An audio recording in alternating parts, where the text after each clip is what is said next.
2023년이라고 하는 이 시간은 우리 모두에게 하나님께서 주신 축복의 시간입니다.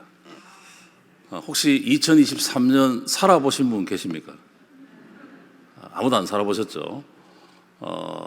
2023년을 우리가 시작하면서 벌써 15일이라고 하는 시간이 지나가고 있습니다만은 이 밤에 나오신 우리 모두에게 하나님께서 한 분 한 분에게 너무너무 놀라운 계획을 다 가지고 계세요.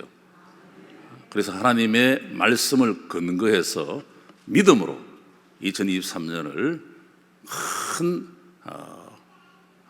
믿음으로 발자국을 내딛으면 홍해 같은 문제가 확 갈라지고 요단강이 갈라지고 우리의 인생에 하나님께서 쌓아두신 은혜로 우리에게 허락해 주실 줄로 확신하시고 그렇게 믿으시기를 바랍니다. 저는 바닷가에서 목회하는 도시긴 하지만 조금 외진 곳에서 목회하는 목사입니다. 근데 저는 설교도 조리 있게 잘 하지 못하고 목회 행정이나 이런 부분도 조금 어눌하고 좀 그렇습니다. 그런데 한 가지 제가 붙잡은 것이 신학교 다닐 때는 선교에 대한 부분을 잘 알지 못했습니다. 그런데 하나님께서 강권적으로 복음을 전하는 일에 저를 조금 사용해 주셔서 제가 목회하는 명성교회의 선교의 내용을 조금 소개하면서 같이 은혜를 나누고자 합니다. 그래서 앞부분은 성경에 근거해서 우리가 왜 선교해야 되는가에 대한 말씀을 잠깐 드리고 뒷부분은 저희 교회에서 하나님께서 베풀어 주신 은혜들을 또 간증과 또 사례들을 말씀드리면서 오늘 이 밤에 나오신 여러분들도 하나님 앞에 복음을 위하여 다 쓰임받고 천국 가시기를 주님의 이름으로 축복합니다. 선교라고 하는 것은 해도 되고 안 해도 되고 이런 게 선택사항이 아니고 반드시 해야만 하는 내용입니다. 그래서 우리 주님께서 모든 족속에게 복음을 전하라고 말씀을 하셨고, 구원받은 우리 그리스도인들이 아직까지 우리가 호흡하며 또 이 땅을 떠나지 아니하고 우리가 살아가는 여정 가운데 존재하는 이유가, 또 파남 장로교회라고 하는 이 교회 공동체로 존재하는 이유가 바로 복음이 온 세계에 전해지도록 하기 위해서 하나님께서 우리를 생존케 하셨고, 또 이 교회 공동체가 오늘도 존재하고 있다 하는 것입니다. 우리나라의 인구는 자꾸 줄어들고 있습니다. 그러다 보니까 전 세계 인구가 줄어드는 것처럼 보여지지만 작년 연말 세계 인구 통계를 보면 이미 80억이 넘어가고 있습니다. 언젠가 60억 이랬는데 70억이 되더니 이제 80억이 넘어갔습니다. 그만큼 인구는 폭발적으로 늘어나고 있는데 예수를 알지 못하는 사람도 역시 굉장히 많다는 것입니다. 개신교와 캐톨릭과 정교회 다 합쳐도 전 세계 인구의 절반이 예수를 알지 못합니다. 절반 이상은 다 다른 종교 또 무종교 이렇습니다. 이렇게 인구가 기하급수적으로 늘어나고 있는 이때에 유일한 성경의 답은 바로 선교입니다. 복음을 끊임없이 전하는 것입니다. 에밀 브루너라고 하는 분은 불이 타오름에 의해서 존재하는 것처럼 교회는 선교에 의해서만 존재하고, 교회가 선교의 사명을 잃어버렸을 때는 더 이상 교회라고 부를 수 없다. 그래서 이걸 적용을 해보면 파남교회가 성경 공부가 굉장히 유명하고 성경 공부를 너무 잘한다. 그러면 파남교회라고 하는 이름보다는 파남성경대학 이렇게 붙이는 게 맞습니다. 이 교회가 사랑이 너무 많아서 모이기만 하면 너무 친교가 잘 되고 그렇다. 그러면 교회란 명칭보다는 파남구락부 이렇게 표현하는 게 더 맞겠죠. 친교센터. 교회라고 하는 이름을 가지고 있으면은 우리는 지역과 민족과 열방을 향하여 주의 복음을 마땅히 우리가 전해야 하는 것입니다. 선교하는 일에 있어서 제가 이제 교단 안에 또 타교단에 이제 교회를 방문을 해 보면은 제일 먼저 주보를 먼저 봅니다. 주보를 이렇게 보면은 선교사를 파송하고 하는 이런 이제 부분에 있어서 좀 관심이 있어서 제가 보는데, 선교를 헌신적으로 또 힘을 다하여 하지 않는 그런 교회는 대체로 이런 이야기합니다. 우리 교회는 교회가 회집하는 수가 너무 작아서 조금 부흥하면 하겠다, 뭐 이런 이야기를 하셔요. 사이즈 콤플렉스 현상이죠. 좀 부흥하게 되면은 우리가 조금 더 크면 하겠다, 그렇게 이야기합니다. 그리고 어느 정도 교회가 사이즈가 커지면 이제는 해야 되니까 액세서리로 선교사 한둘 이렇게 파송하는 어떤 그런 형식만 취하는 것을 볼 수 있습니다. 또 어떤 분은 이렇게 이야기합니다. 이것저것 이유를 대지 못할 때는 우리가 예루살렘도 다 전도하지 못했는데, 이런 이야기죠. 그러니까 우리가 사는 동네도 다 전하지 못했는데 굳이 많은 돈을 들여서 우리 교우들이 얼마나 힘들게 살면서 헌금한 이 돈을 한 번도 만나보지 못한 미전도 종족들에게 복음을 전한다는 핑계 하에 그런 많은 돈을 보내야 하는가? 이건 합리적이지 못하다, 이렇게 이제 이야기를 하는 거죠. 근데 예루살렘 교회가 지닌 약점은 다른 문화권에 속한 사람들의 선교적 안목이 부족해서 결국 선교에 멸류관 선교의 이 영광을 빼앗겼습니다. 오늘 읽으신 8절의 말씀을 보면 예루살렘과 유대와 사마리아와 딴 것까지라고 하는 이 말씀, 한국 성경으로 보면 그렇지만 헬라 원어 성경으로 보면은 예루살렘과 유대와 하는 이 과와라고 하는 이 부분이 동시적으로 되어 있습니다. 동시적으로. 그리고 우리가 가까이 내 가족들에게, 내 이웃들에게도 복음을 전하지만 내 민족에게도 복음을 전하고 한 번도 보지 못한 타민족들에게, 지구 반대편에 있는 분들에게도 동시적으로 전해야 한다. 이게 성경이 우리에게 말씀해 주고 있는 내용입니다. 근데 어느 교회 당회를 보면은 목사님, 현재 우리 교회 재정이 경상비가 이렇게 어려운데 일단 인건비 나가고 교회 관리와 운영에 관한 부분 먼저 나가고, 그리고 재정이 남으면 그러면 우리 동네부터 먼저 하고, 그리고 하나님이 은혜를 주시면 교회가 또 성장하면 그때 가서 우리가 민족 복음화 또 세계 선교도 얼마든지 할 수 있지 않습니까? 이론적으로 이야기 들으면 너무너무 딱 맞는 이야기인데 그거는 하나님의 말씀에 정면으로 도전하는 아주 잘못된 것입니다. 하나님의 일은 재정으로 하는 게 아닙니다. 성경 말씀에 그냥 그런 줄 알고 순종하고 하면 하나님이 하시는 겁니다.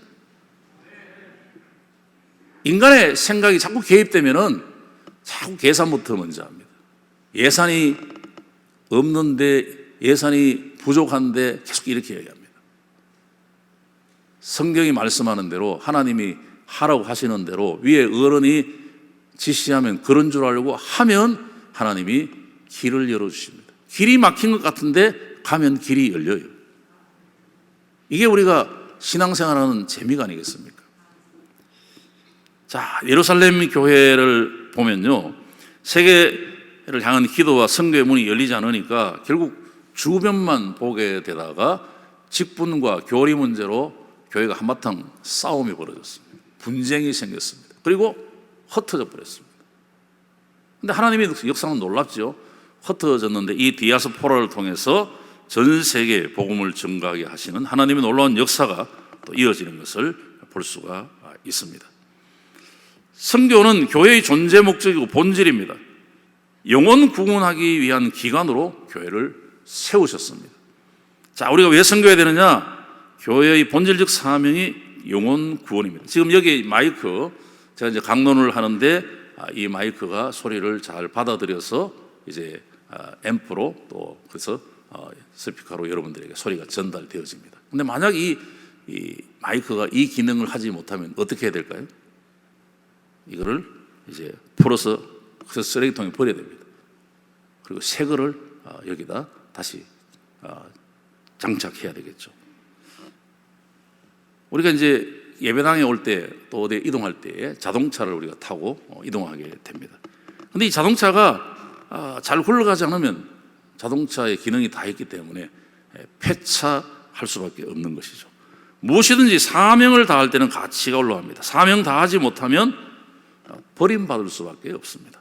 한국 교회가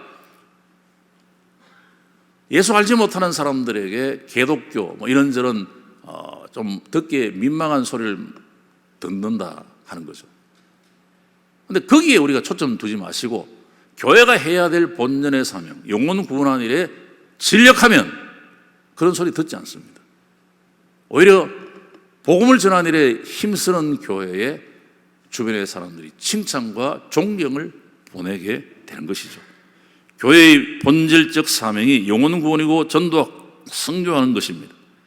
이 일을 하지 아니하면 교회는 이 땅에 있을 필요가 없는 것입니다. 그래서 바울도 자기 사명을 다 하고 난 다음에 나의 달려갈 길 주 예수께 받은 사명, 하나님의 은혜의 복음을 증거하는 일을 마칠 때 자기 생명도 조금도 귀하게 여기지 아니했다고 하는 그런 고백을 우리에게 남겨주고 있습니다. 우리가 왜 복음을 전해야 되느냐?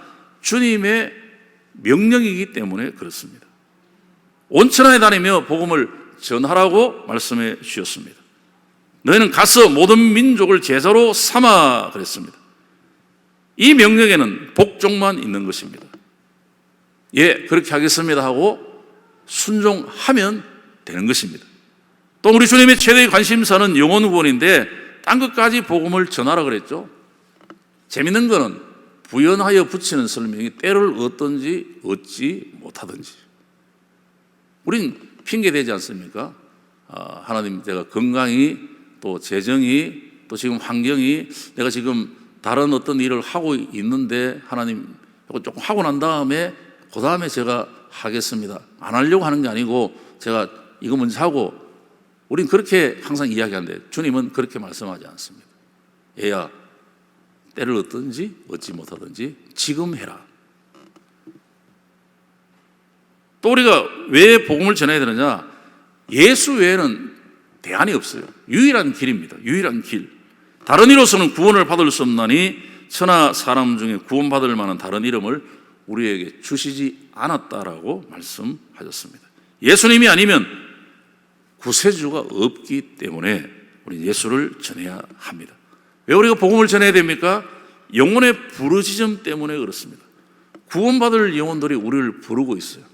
밤에 환상 중에 바울에게 마케도냐 사람 하나가 건너와서 도와달라고 하는 그 환상을 보았을 때에 저는 이제 선교에 대한 관심이 별로 없었고 신학대학원 다닐 때도 선교하는 그런 일에 준비하고 있는 동기생들을 보면은 바보 같은 짓 한다.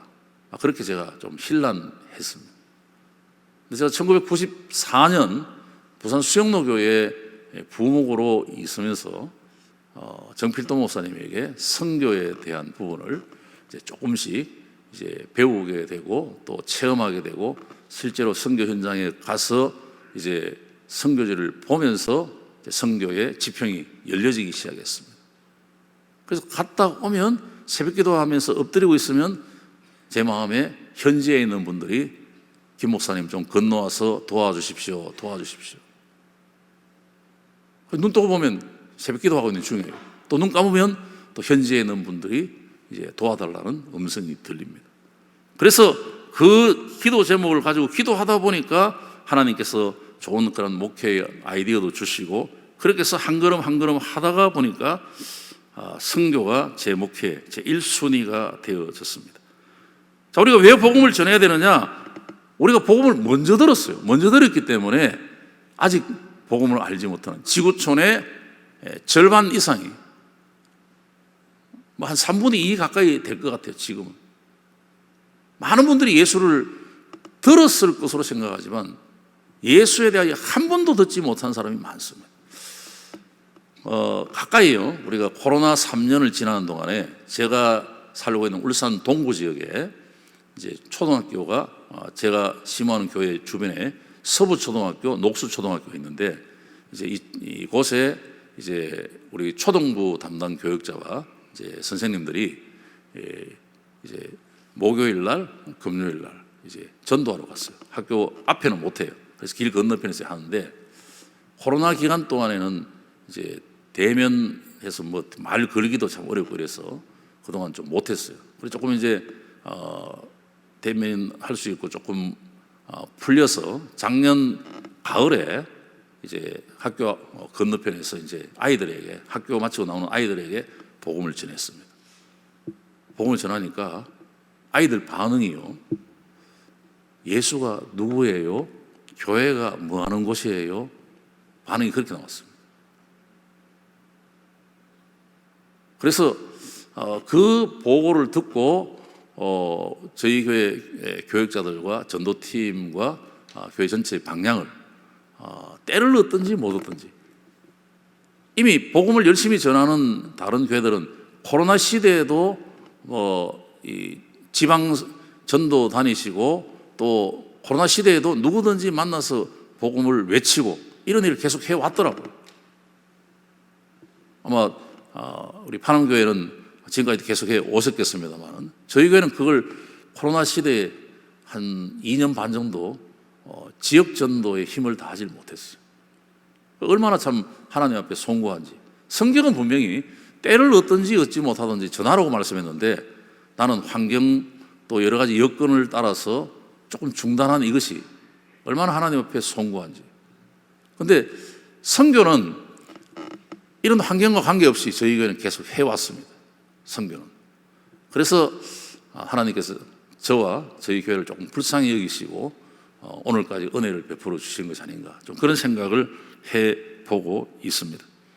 또 우리가 왜 전해야 되느냐? 주님의 재림을 준비하는 것이기 때문에 그렇습니다. 또 우리가 왜 복음을 전해야 되느냐? 성령 강림의 목적이 선교에 있기 때문에 그렇습니다. 오늘 1절 말씀을 근거해서 본다면 예수님을 구주로 영접하신 분은 예외 없이 다 성령 받으신 분입니다. 확인 한번 하겠습니다. 예수님을 나의 구주로 확신하시고 예수님을 나의 구주로 영접하신 분은 아멘 해보시기 바랍니다. 예, 아멘 하신 분은 성령 받으셨다. 신학적으로.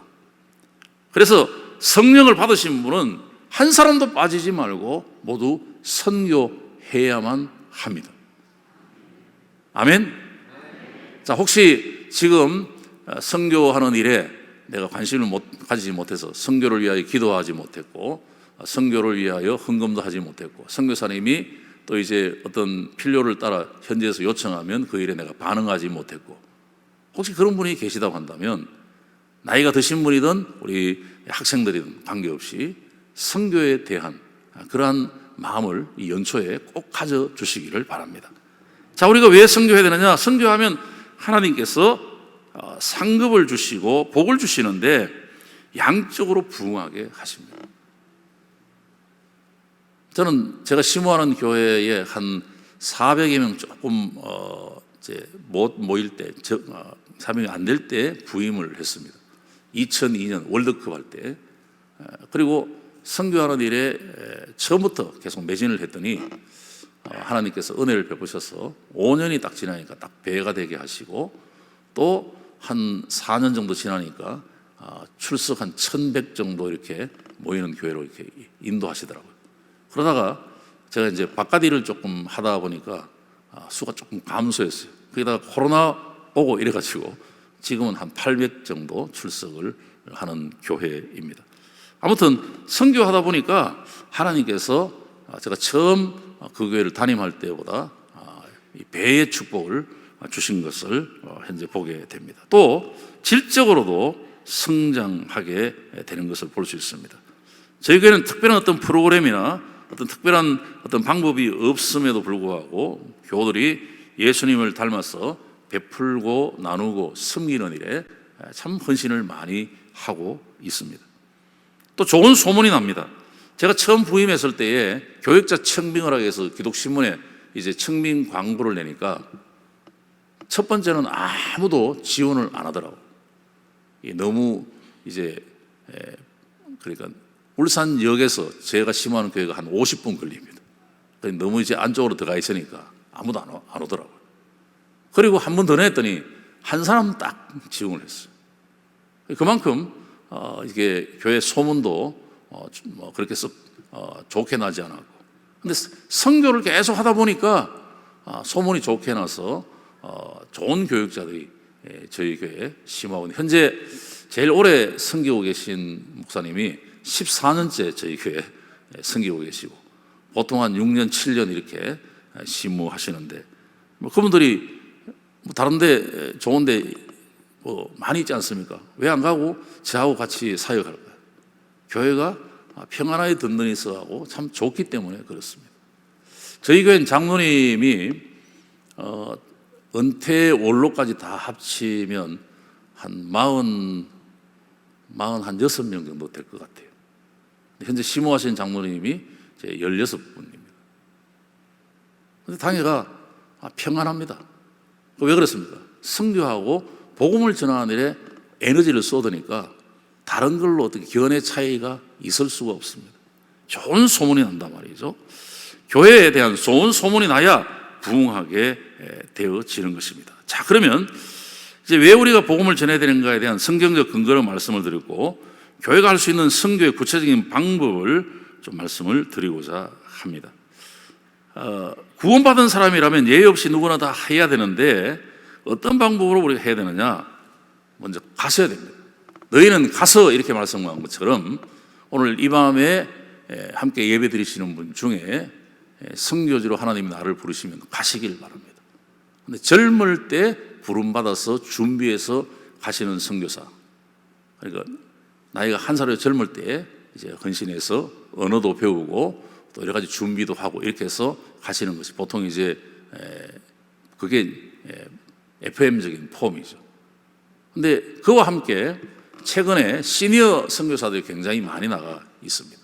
또 자기 직업을 가지고 선교 현장에 가시는 분도 많습니다.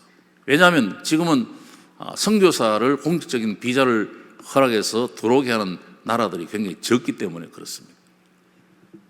그 가운데 저희 교회의 강희열 원로 장로님께서 이제 61세에 이제 학교 교사직을 퇴직하시고 61세에 이제 필리핀으로 선교사로 나가셔서 지금까지, 지금 연세가 77, 78좀 됩니다. 되는데도 지금까지 이 현장에서 복음을 전하고 또 건강이 또 나이가 드시니까 좀 약해지니까 또 들어오셔서 체크하시고 또 나가시고 이렇게 해서 계속해서 하는데, 교회에서 선교비를 최근에는 드리지 않습니다. 왜냐하면 이 교사로 퇴직했기 때문에 연금이 나오더라고요. 그래서 자기는 안 받겠다고, 그리고 자비량으로 지금까지 섬기시는데 참 귀하게 섬기시고 많은 현지 제자들을, 또 현지에 많은 교회들을 세우신 것을 볼 수가 있습니다. 또 제가 수영로교회에서 함께 사역했던 우리 동역자 중에 여전도사님들도 보면 역시 선교사로 나가셔서 중국 선교를 위하여 헌신해 주셨고, 지금도 연세가 80이 훌쩍 넘으셨는데도 불구하고 여전히 복음을 위하여 진력하는 것을 볼 수가 있습니다. 작년 9월에 애틀란타에서 오신 신만수 목사님이라고 93세 된 목사님이신데, 키가 자그마하신 목사님인데 이렇게 말씀하더라고요. 살아있으면 걷지 말고 뛰라고 말씀합니다. 살아있으면. 이 말씀을 동일하게 여러분들에게 전달해 드립니다. 살아있으면 걷지 말고 뛰시기를 바랍니다. 2023년 그냥 맥없이 그렇게 터벅터벅 이렇게 걷지 마시고 살아있으면 그리스도의 복음을 들고 우리는 뛰어야 합니다. 이게 오늘 우리에게 주어진 사명입니다. 또 우리가 이제 복음을 전하기 위해서 도전받는 것은 이제 젊은 우리 청년들이나 청소년들 그룹에서 단기 선교를 갑니다. 또 우리 나이 드신 분들도 또 이제 팀을 구성해서 단기 선교를 갑니다. 장려합니다.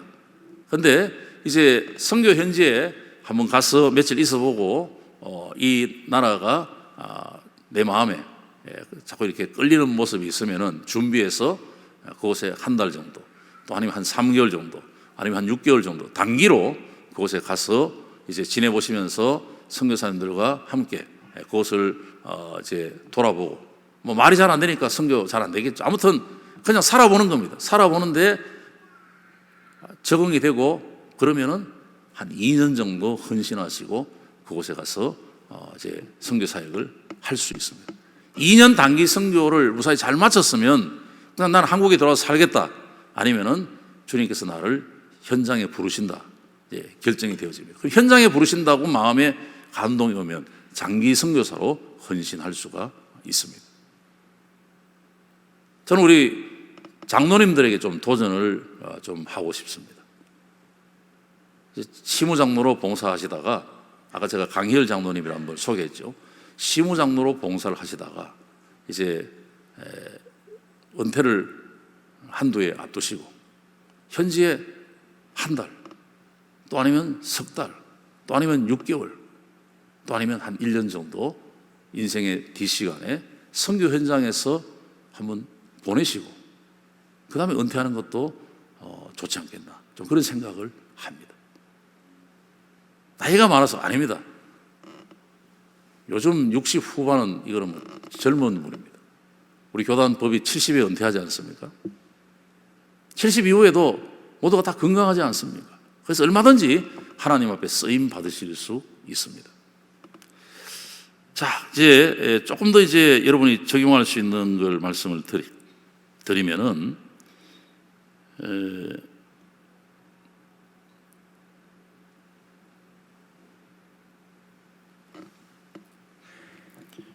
저희 교회에서 이제 주로 하는 것이 해외 지역에 교회를 세우는 일입니다. 그러니까 해외에 교회를 이제 처음에 제가 시작할 때는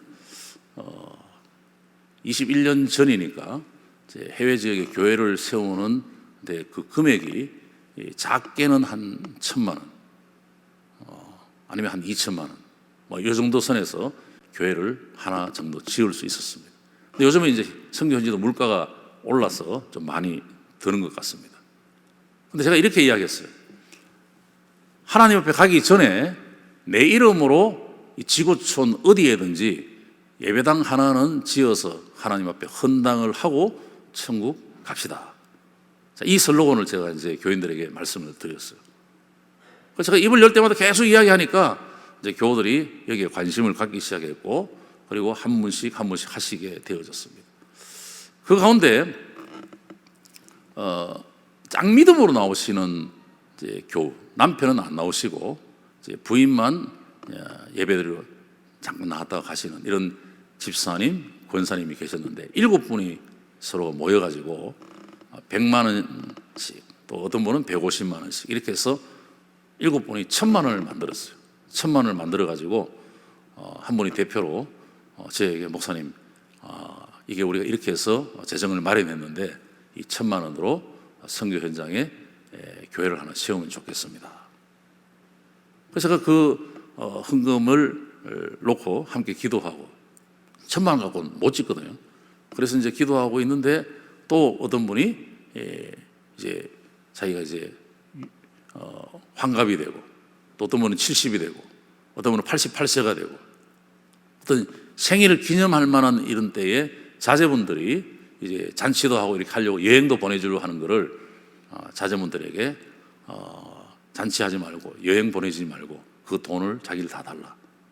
그래서 이 돈으로 하나님 앞에 헌금을 하시는 분도 계시고, 또 이제 전세를 놓는 이런 분들이 있었는데 이 차액이 생기면서 또 집을 팔고 사고 매매하는 가운데 차액이 생긴 이런 부분들을 또 하나님 앞에 드리시는 분도 계셨습니다. 어떤 분은 적금을 넣어가지고 그 적금을 또 이렇게 타서 또 하시는 분도 계셨습니다.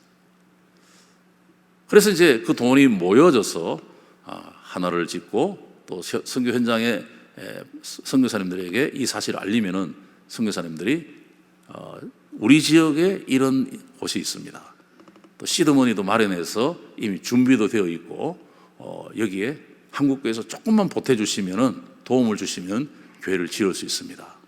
이렇게 연결되어져서 이제 하나씩 하게 되어졌습니다. 그 가운데 참 기억에 남는 한 분을 또 소개한다면, 1년간 김밥 집에 아르바이트를 하신 분이 계세요.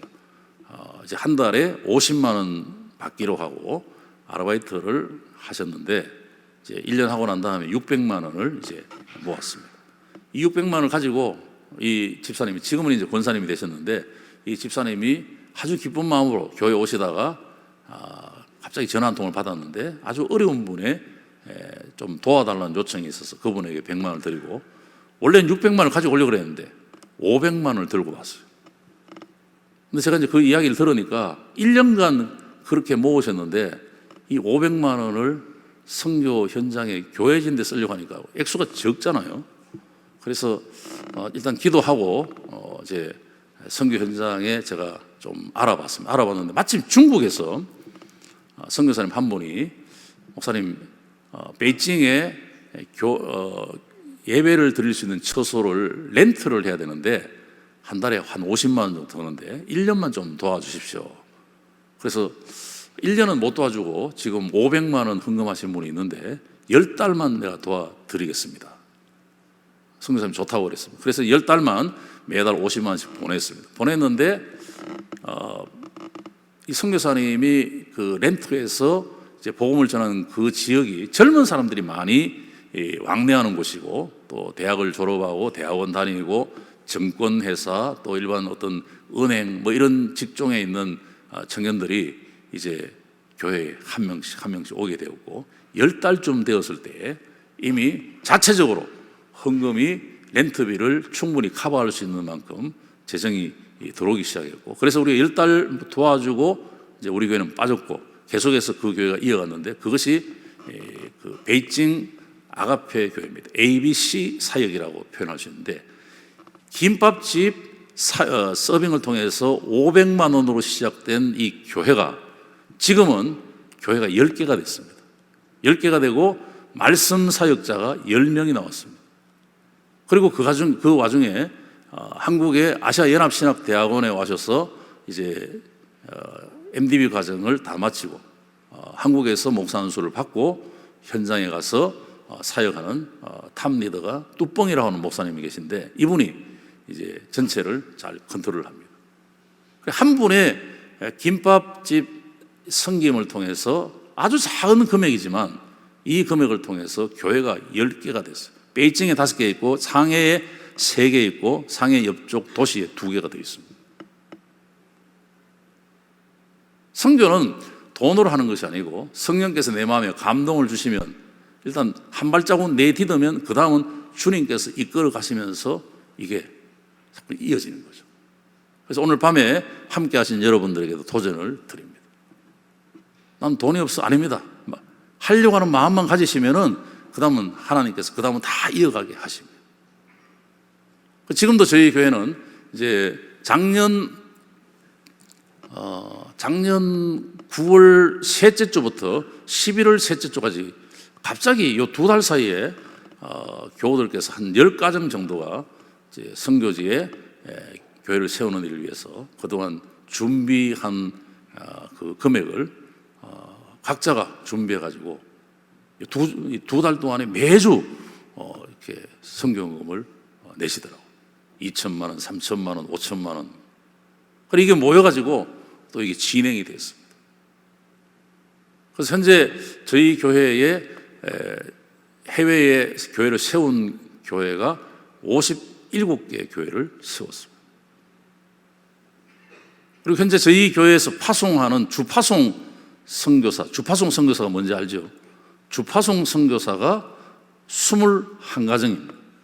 협력 선교사가 51가정입니다. 자, 한 800여 명 모이는 교회가 주파송 선교사를 21가정, 또 후원 선교사 51가정, 그리고 해외에 57개 교회를 세우고, 또 국내에도 우리가 여러 기관 단체에 또 그렇게 하고 있습니다. 재정적으로 계산해 보면 이 산술이 안 맞는 겁니다. 근데 복음에 이끌려서 그냥 하니까 하나님이 하시는 거예요. 하나님이. 재정부에서 예산 세워가지고 하는 게 아닙니다. 복음은 성령께서 우리 가운데 감동을 주시면은 가라고 하시면 가면 하나님이 다 돕는 사람을 붙이십니다. 자, 2023년이라고 하는 이 시간, 제가 모두에 말씀하기를 하나님께서 우리에게 23년이라고 하는 이 한 해를 선물로 주셨는데 우리가 믿음으로 하나님이 주신 이 사명을 쫓아서 우리가 나아가면 하나님께서 돕는 손길을 붙여주시고 환경과 여건을 열어주시고 피할 길을 열어주시고 건강을 주시고 또한 우리에게 재정도 허락하여 주시는 줄 믿으시기를 바랍니다. 우리 스스로 내 생각의, 내 경험의 어떤 이 괴짝 안에 딱 가둬놓지 마시고 하나님을 바라보면 하나님이 다 하시는 거예요. 우리가 열심히 말씀을 들을 때는 아멘하고 또 이 부분에 대해서 고개도 끄덕이고 하지만 당회나 재직회나 회의로 모이면은 딱 이 사과 괴짝에 들어가가지고 꼼짝달싹 못하고 가만히 있습니다. 어떤 안이 나오면은 전부 다 어떻게 합니까? 저희 교회 장로님들도 대체 그래요. 조금 재정이 들어가는 어떤 안건을 이야기하면 전부 다 고개는 약간 뒤로 하고 눈 감고 팔짱 끼고 이래서 아무도 대답을 안 해요. 아무도 말 안 해요. 그러니까 저희 교회만 그럴까요?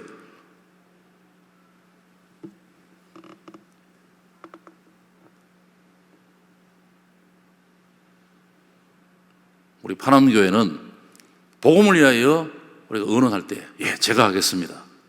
이런 분이 많이 일어나기를 원합니다.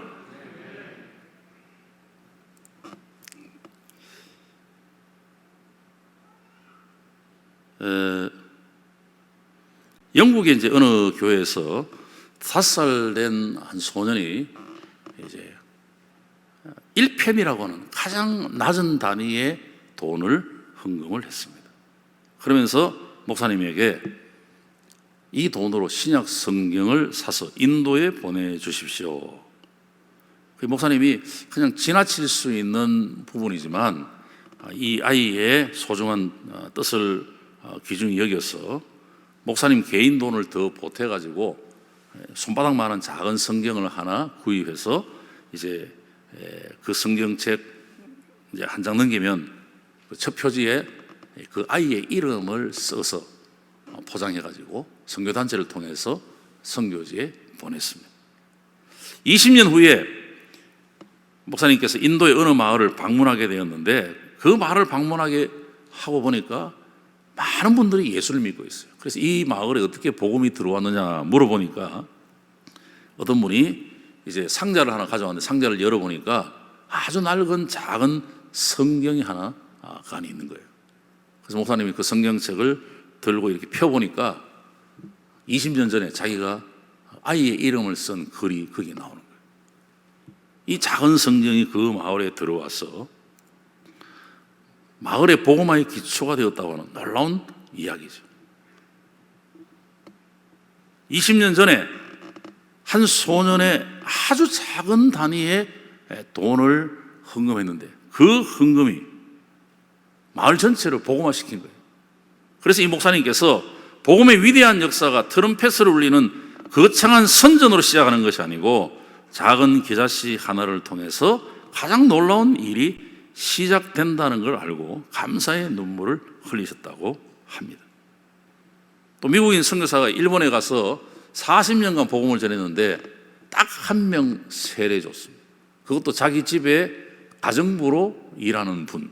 그래서 미국 이제 파송한 선교단체에서 이 목사님 40년 선교가 실패다라고 그렇게 이제 판정을 내렸는데 조금 더 세월이 지나고 보니까 그 가정부의 아들 되시는 분이 일본 신학교의 학장이 되어서 수많은 목회자를 길러내고 있었습니다. 이 선교사님이 실패했다고 비웃던 사람들이 그제야 이 선교사님이 성공한 선교에 성공한 분이라고 찬사를 아끼지 않았다고 합니다. 또 이제 한 사례를 더 말씀을 드리면은 영국 옥스퍼드 대학에 재학 중인 한 아주 총명한 학생이 선교단체의 지원을 받아서 이제 아프리카 선교사로 봉사하겠다라고 자원을 하니까 이분을 아끼는 교수님이 자네가 아프리카 안 가면 좋겠다. 자네는 참 똑똑하고 우리 대학에 교수로 남으면 좋겠다. 내 밑에서 좀 더 연구하고 그렇게 해라. 그러니까 이 젊은이가 아닙니다. 제가 아프리카로 가야 합니다. 가면 1년 안에 죽을 수도 있어. 미친 짓이야. 근데 결국 이 젊은이가 아프리카 오지로 갔고 그 교수님의 말씀대로 1년 만에 죽게 되었습니다. 죽기 전에 스승에게 편지를 보냈는데 이런 내용이었습니다. 제가 한번 읽어볼게요. 저는 아프리카 선교 사업이 마치 커다란 다리를 건설하는 것과 같다고 생각합니다. 교량의 기초를 다지기 위해서는 비록 보이지는 않지만 땅 속에 얼마나 많은 돌이 묻혀야 하는지를 교수님께서도 잘 아실 것입니다. 만일 그리스도께서 내게 아프리카의 땅 속에 묻히는 이름 없는 하나의 돌이 되기를 원하신다면 기쁜 마음으로 그렇게 할 것입니다. 내가 그렇게 함으로써 아프리카의 땅 위에 복음의 열매가 맺힐 것을 확신합니다. 이런 글이었습니다. 우리가 교량을 놓을 때 뭐 강이나 호수나 바다 위에 교량을 놓을 때 밑에 이제 돌을 넣지 않습니까? 근데 그 돌이 큰 돌이든 작은 돌이든 이 물 속으로 들어가 버리기 때문에 밖에서는 안 보이죠. 복음의 사역도 그런 것 같아요. 수많은 선교사님들이 우리 대한민국에 왔고, 혹시 서울 양화진에 외국인 선교사 묘지를 안 가보신 분은 꼭 가보셔서 안내하시는 분의 설명을 이제 미리 예약해가지고 가보시면 제일 안쪽에 들어가면 우리 한국에 와서 태어난 아이들인데 1년 안에 죽은 아이들이 영아죠, 영아들이 죽은 그 묘지가 있는데 한 150명 정도 거기에 이렇게 모여 있는 곳이 있습니다. 20대 선교사 부부가 한국에 와서 복음을 전하는데 어떤 분은 한 6개월, 어떤 분은 한 1년 전하는 그 과정 속에 이제 여선교사님이 아이를 낳았고, 그러다가 아이가 풍토병으로, 열병으로 그렇게 죽습니다. 근데 이 땅에 와서 그렇게 헌신한, 그렇게 죽은 젊은 선교사들과 그 자녀들의 그 죽음이 있었기 때문에, 그 피가 있었기 때문에 오늘 한국교회가 이런 하나님의 은혜를 입게 되었다 하는 것입니다. 우리가 복음을 거저 받았으면 오늘 우리들도 또 다른 사람들에게 이 복음을 전해야 되지 않겠습니까? 그렇다면 2023년 올해부터 여러분 모두가 액수가 크든지 적든지 하나님의 은혜와 감동이 되시는 대로 선교하는 일에 여러분들이 지갑을 여시고 선교하는 일에 내 시간을 들이시고 선교 현장에 가시고 그리스도의 복음을 전하는 일에 여러분들이 헌신을 하시기를 바랍니다.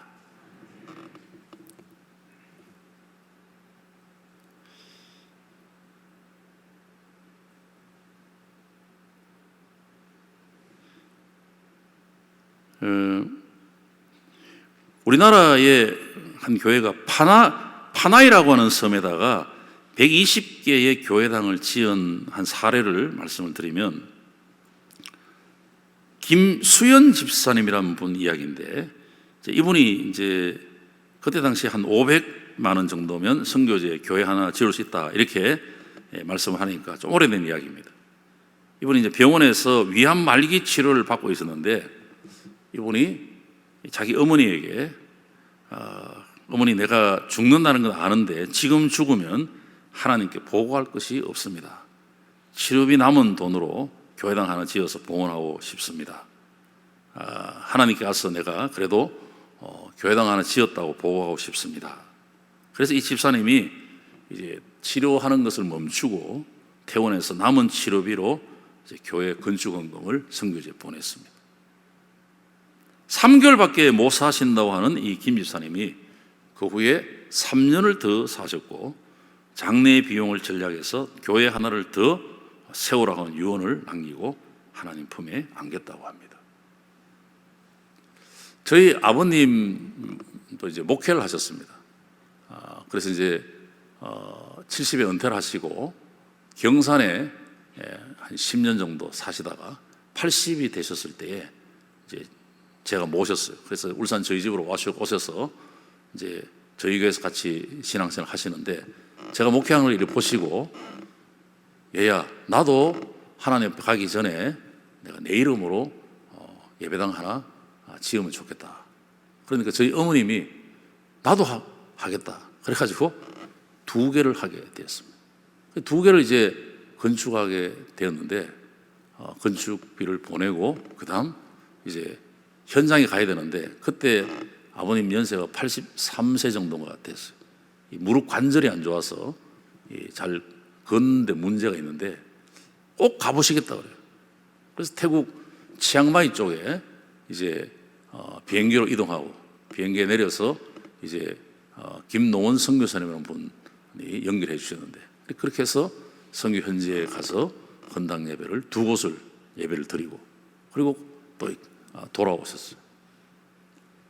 제가 그때를 생각하면은 참 감격이 있습니다. 왜냐하면 아버님이 세운 그 교회 처음에 보낼 때는 한 5천 정도 이렇게 보냈는데 이제 그 현지에 있는 분들이 계속해서 자기들이 헌금을 했어요. 해서 예배당에 한 400명 정도 들어가는 예배당을 지었어요. 그리고 전기실부터 해가지고 싹 다 하고 총 들어간 금액이 한 1억 7천 정도 총 금액이 그렇게 들어갔는데 헌당할 때에 그 교회당 앞에 명패에 저희 아버님 이름으로 이렇게 교회가 헌당된 그 내용을 이렇게 동판으로 이렇게 박아가지고 이렇게 넣었어요.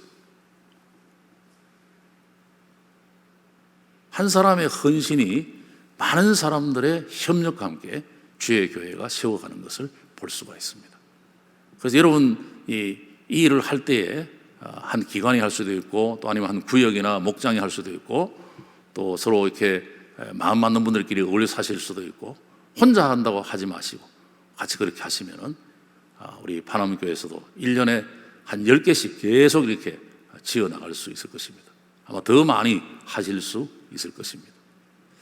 그리고 제가 이제 처음 21년 전에 부임해서 이런 설교를 신방할 때 이렇게 하겠습니다. 하나님, 이 가정에 선교사 100가정 이상 파송할 수 있는 복을 주십시오. 제가 이 가정에 하나님 부자 되게 해주십시오. 이렇게 기도하지 않고 조금 용어를 바꾸었습니다. 선교사 100가정 파송할 수 있는 복을 주십시오. 100가정 파송하려면 얼마 드느냐?